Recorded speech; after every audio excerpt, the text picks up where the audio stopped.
Alors, bonjour tout le monde, moi ce soir je vais vous parler de Git. Donc je vais aborder deux sujets.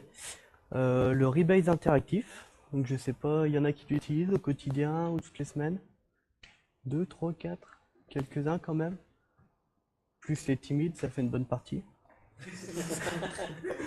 Donc je suis désolé pour vous, vous avez peut-être rien à prendre sur la première partie. Et la deuxième partie, ce sera sur Git Bisect. Il y en a qui connaissent Git Bisect, un petit peu moins. Ok.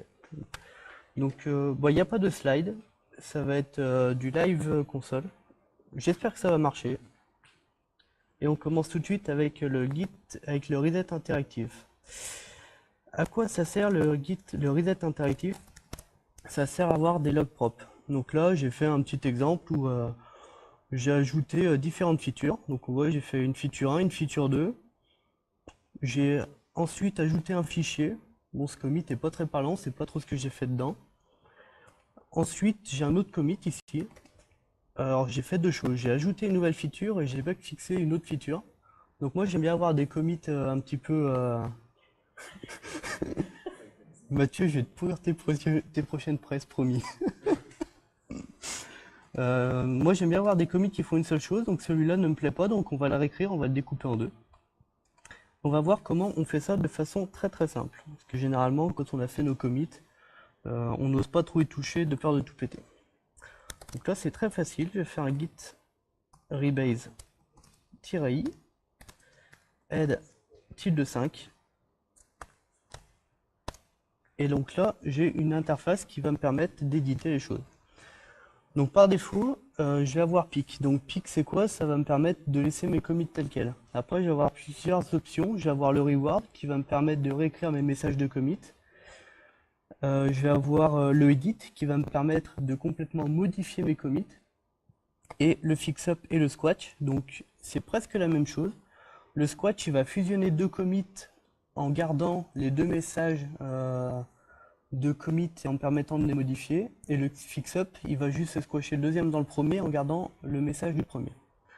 Donc là, on a dit que tous mes commits ne me plaisaient pas. Bon, j'ai ajouté une feature 1, une feature 2, donc ça me plaît.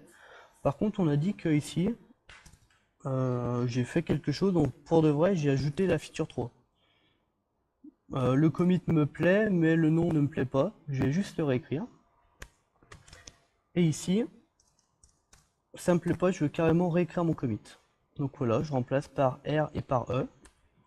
J'enregistre mon fichier, donc là, qu'est-ce qui se passe? Il me rejoue chacun des commits et il s'arrête sur le premier. Donc là, il s'arrête sur le commit sur lequel j'ai fait reward. Et donc là, j'ai juste à modifier mon autre commit. Donc, je vais l'appeler ajout feature 3. Échec. Bon. Ensuite, on enregistre tout bêtement. Et qu'est-ce qui se passe? Il s'arrête au commit d'après. Donc si je fais un git log, je vois bien qu'il s'est arrêté. On voit que mon commit, là ici, j'ai ajout feature 3 alors qu'avant j'avais ajout fichier. Donc j'ai bien un premier rebase qui s'est opéré. Et là, je me suis arrêté sur le commit ajout feature 4 et bug fix. Je vais faire un git reset add tilde. Et donc là, qu'est-ce qu'il fait? Hop, il m'a sorti mes deux fichiers. Donc dans ce commit, j'avais modifié, on avait dit j'avais fait un bug fix sur la feature 3 et j'avais ajouté la feature 4. Donc là, je vais faire comme si j'étais en train de coder normalement. Je vais faire un git add feature 3. Donc là, j'ajoute mon fichier feature et je fais un git commit -m. Enfin, c'est plutôt un bug fix feature 3. Et si je refais un git status, il ne me reste plus que ma feature 4. Git add feature 4, git commit -m. Échec.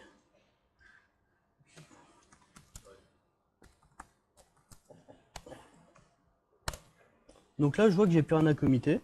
Donc je vais pouvoir faire un git rebase-continue. Donc je lui dis là à mon rebase que j'ai fini pour ce commit là, puis qu'il peut passer à la suite.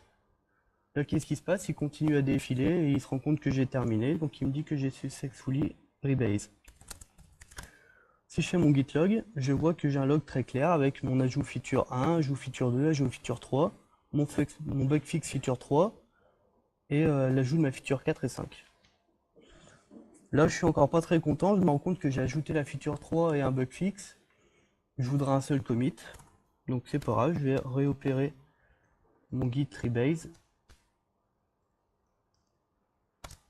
Donc là, il repasse en mode interactif et là, je vais juste lui dire, je voudrais que tu me...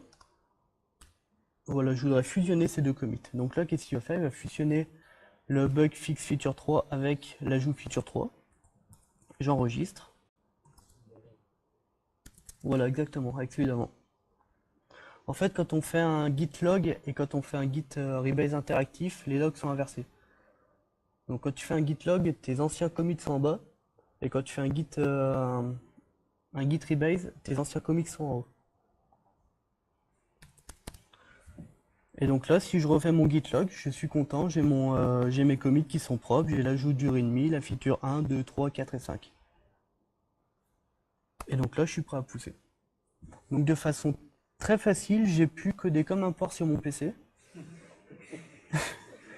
Mais derrière, j'ai pu fournir en distant que quelque chose de propre. Une fois que j'ai fini de coder, je regarde mes commits, je les réécris comme j'ai envie. C'est assez facile.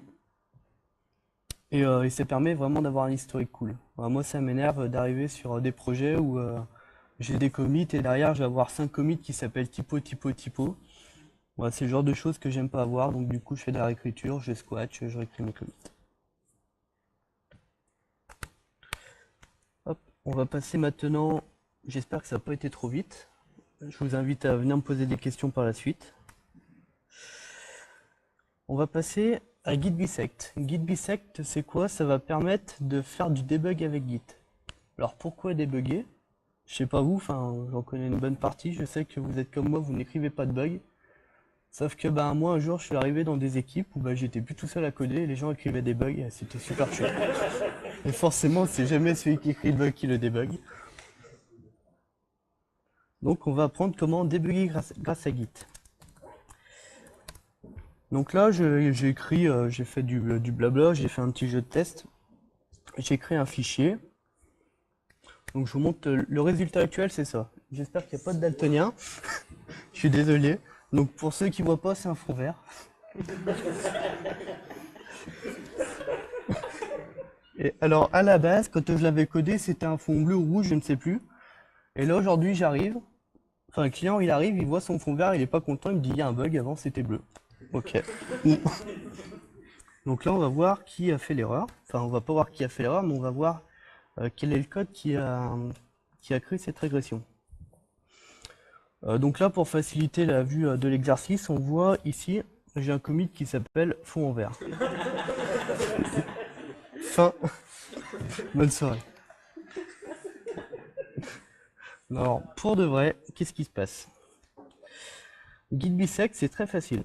Donc déjà, on va admettre que je sais à quel moment ça merde. Donc là, actuellement, ça merde.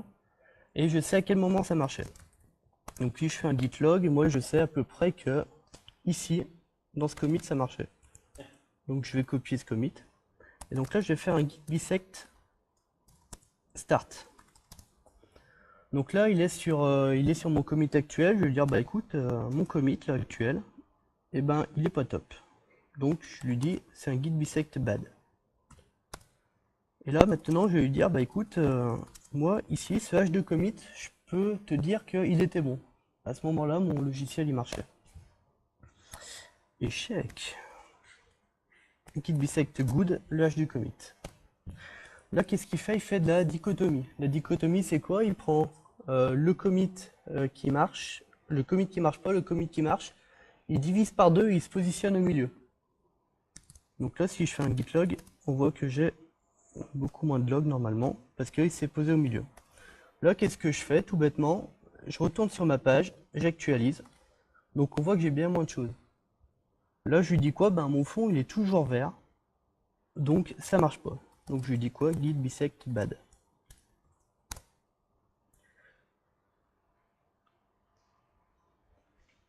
Il a changé de commit. On voit que l'âge de commit a changé. J'actualise. Je vois que c'est toujours vert. Je lui dis quoi? Git bisect bad. Il continue. Et là, je vois mon fond bleu. Donc là, je vais pouvoir lui dire, bah écoute, mon petit bonhomme, c'est cool. Et là, il a suffisamment découpé pour me dire, bah ok, moi j'ai détecté que le premier commit qui a posé problème, c'est ce commit-là, qui a mis ton fond en vert. Donc de là, je suis capable derrière de récupérer ce hash de commit, de faire tout bêtement un git show du commit, et de voir ce qui s'est passé. Donc là, je vois en effet que mon dev... Donc voilà. T'es pas sûr, mince. On regardera ensemble alors. Donc voilà, très facilement, on voit que grâce rien qu'à Git, j'ai été capable de débugger mon application. Alors git bisect, donc une fois qu'on a terminé, qu'on a trouvé, on va faire un git bisect reset. Et derrière, il me repose sur master. Et donc je vois là qu'il me remet bien sur master. On va voir une deuxième option maintenant qui s'appelle le git run. Là, ça peut être assez chiant. Là, j'ai que quelques commits. Si j'ai 500 commits à tester qui fait de la dichotomie à chaque fois, il faut que j'aille actualiser ma page. Et potentiellement, c'est des bugs un peu plus pénibles à voir. Je vais pouvoir écrire un fichier de script qui va automatiquement, à chaque bisect, me dire s'il est bon ou pas. Donc là, j'ai écrit un script qui s'appelle test. Donc je vais vous le montrer. Donc il est tout bête. Alors, bisect, il attend une réponse en fonction de good or bad.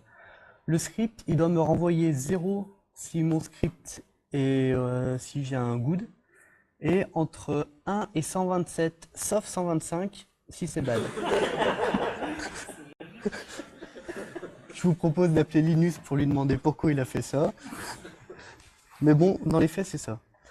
Donc moi, j'ai écrit un petit script qui fait quoi? Bah, il fait un file get content de mon guide debug. Et je vais lui dire, bah écoute, tu vas regarder dans mon HTML, si j'ai un background color green, ça veut dire que je suis mauvais. Sinon, ça veut dire que je suis bon. Vous avez suivi jusque là? Ok. Donc on recommence. Git bisect start. Git bisect bad, donc parce que mon commit actuel est mauvais. Il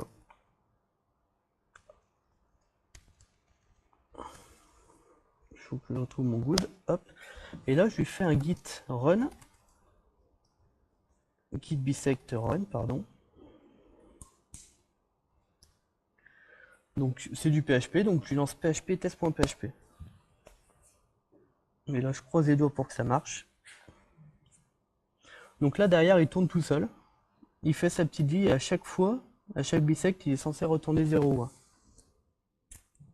Alors le problème, c'est que ça marche bien quand j'ai une connexion internet. Donc ça a marché. Donc là, on voit bien que il m'a fait il a changé de commit à chaque fois. Et donc à chaque fois, il retournait 0,1.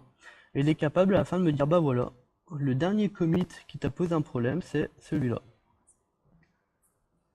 Donc on est capable d'automatiser, donc là c'est un truc un petit peu de Bambi, hein, mais quand on est des vrais bonhommes, on peut faire un test fonctionnel qui va crawler ma page et qui va voir si c'est du vert ou du bleu.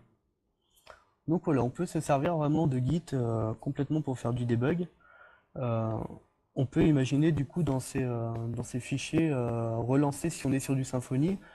Potentiellement ça peut être une montée de version d'un bundle qui va poser un problème. Donc on va lui dire bah, à chaque fois que tu changes, et bah, tu me refais un composer install à chaque fois. Donc c'est des choses qui peuvent être longues, j'ai 500 commits, à chaque fois il faut tout réinstaller.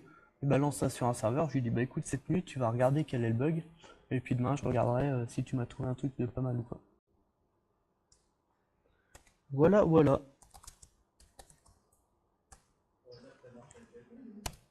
À tes souhaits.